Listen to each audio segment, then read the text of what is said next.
a real car and vinyl. You know, if you had someone to genuinely design it and put that together. A lot of it is because obviously they have replacement bumpers, everything is that they need it just to be easily paintable.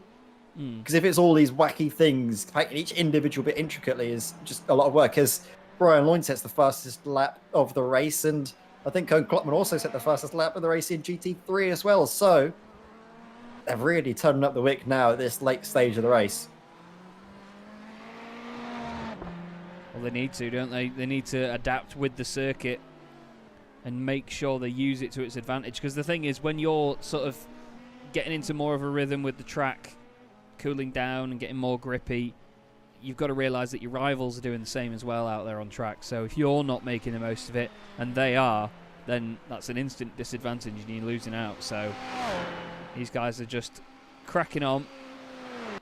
Yeah, absolutely. And you can save a lot of fuel going down through this section of the track here at Minerali. You can use this sort of downhill element as Cohen Klotman again sets the fastest lap in GT3. He's really going for it. He's got a lot of time to make up though to Jeremy van der Kratz. 1 minute 16 seconds.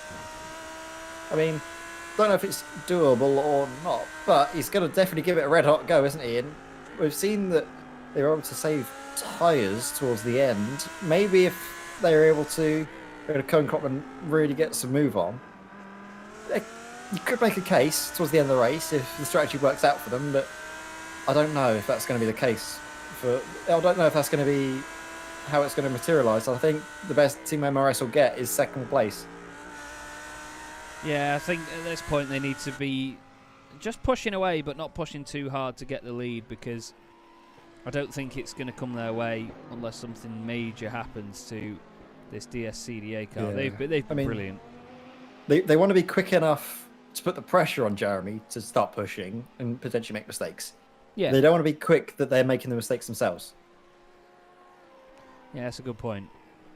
I mean, you need Which to is very difficult. It's easy to say it, but when you're actually in the car, which is probably why we're in the commentary box and not out there racing. Yeah, you need to drive within your Oh limits. no, Bryan Loyne, stop it. Slow down. 30.5. Another fastest lap. Are we going to see a 29? I think that's 3 fastest laps in the row. I think it is, you know. Are we going to see a 29? What do you reckon? Maybe towards the end of the race. Maybe not this stint, maybe next stint. Oh my word, Klotman's doing it as well. 3 fastest laps in a row, both in LMP2 and GT3. It's not come down that much in temperature either, so it's just, these guys are just, like you say, turning the wick up. Fuel's coming out, but they're just blitzing it, aren't they? Yeah, they're really, really flying. They're doing an absolutely outstanding job.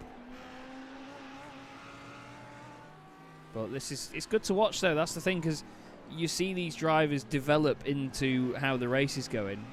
Keep out of the way and avoid contact, but ooh, sketchy moment. Cohen Klotman again. It's disgusting. Filth. Pure filth. Stop he it, might not be able to do this. He's been held up now. Thank you. Yes. Thank you, Stephen DeWolf. Stephen DeWolf's right, stuff you in your fastest laps. Great stuff though from Cohen Klotman. You have to say Team MRS will be very pleased.